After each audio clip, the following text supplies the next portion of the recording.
boils down to. What is the latest that you can tell us about the Ravens situation?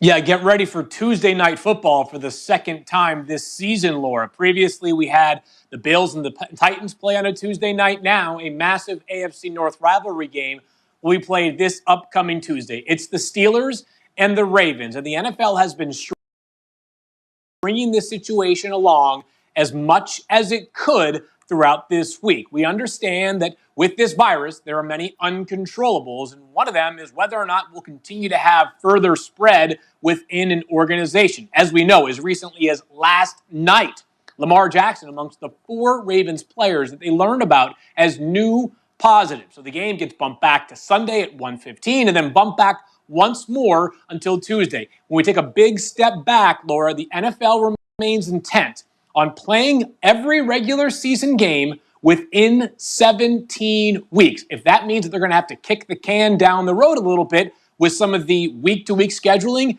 they will. So there is a trickle-down impact. Of course, the Ravens were scheduled to play this upcoming Thursday. It is in 1 week from Thanksgiving. That game now off the table to be played on Thursday. The Ravens will instead most likely have to play the Cowboys as soon as the following Sunday. But in terms of the most important Week 12 ramifications, the Steelers and Ravens game has not been postponed entirely. There's no Week 18 entering the NFL chatter right now. It's being moved until Tuesday, and as has been discussed, while a forfeit might be something that's going to percolate into this conversation, a forfeiture of a game could cost players on both sides their salaries. At the end of the day, everybody wants this game played. It will be played on Tuesday.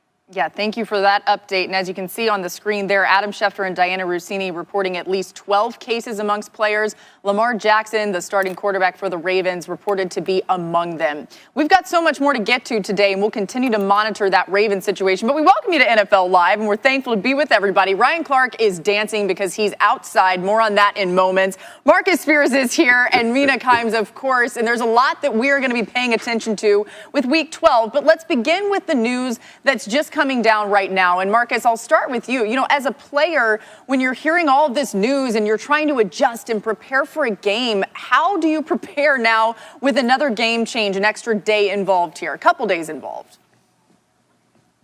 Well, listen, as a player, obviously, you know, in an unconventional year that this possibility is happening, and the Steelers are going through this once. But I want to shout out Mike Tomlin, because this is the way that the Pittsburgh Steelers are built. He doesn't make room for built-in excuses. He doesn't try to find any reason why their performance shouldn't be elite. And that's going to help this team, especially, isn't it ironic that they're the team that's been through this twice now? Like, when you think about what the Pittsburgh Steelers franchise and organization is built on, it's the fact that they perform at their level. Even in a year last year without being Roethlisberger, there was no excuses coming out of that place about how they should play and what their expectations were. And then as an individual player, are you kidding me? Like, a game getting postponed twice, you still got to think about the possibility of it getting canceled. You got to think about the possibility of not getting a check. You got to think about the possibility of possibly getting COVID. All of those possibilities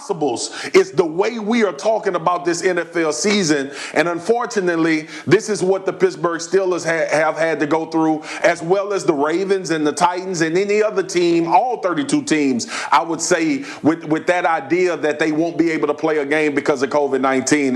This one felt different. I didn't know that we would get to this point where this game could be played on Tuesday, but the fact that the league is intent on getting it done, and obviously the testing is going to continue, I still don't feel 100% confident that it's going to happen without new COVID situations coming up with the Baltimore Ravens. Welcome to the real world, though, right? Like, this is the real world. Marcus mentioned cancellations. Marcus mentioned postponements. Marcus mentioned people not getting checks. That's the real world. That's what everybody else in society is dealing with, whether you play football, whether you work at a restaurant, whether you own a restaurant, if you own a building, organizations, whatever you are a part of right now in this society, this is your reality. And so even though I understand the Pittsburgh Steelers have had to deal with this adversity, there's also adversity in testing positive. There's adversity in everything that you deal with when it comes to COVID-19.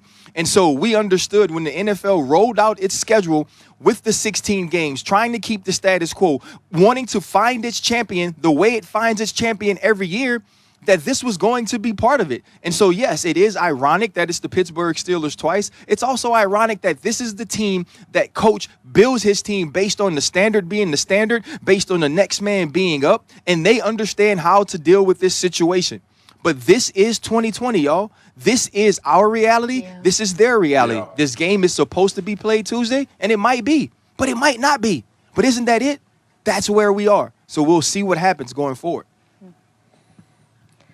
I think that's the right attitude, Ryan. We just have to recognize the context in which all of this is happening. This isn't about arguing about fairness and the Patriots had to play without one player. This is about public health. It's about a crisis. It's about deferring to the health experts on these issues. Steelers linebacker Vince Williams tweeted, "I just want all of them boys to recover and be healthy." And credit to him, because I think that is the right attitude. That's the primary concern everyone should have in all of this. Now, that said, we are having to address the many, many secondary concerns with regards to the season and the competition and how to finish this thing fairly. It is unfair to the Steelers that they've been put in this position so many times, that they don't want to forfeit because they want to get paid. They deserve to get paid regardless of what happens.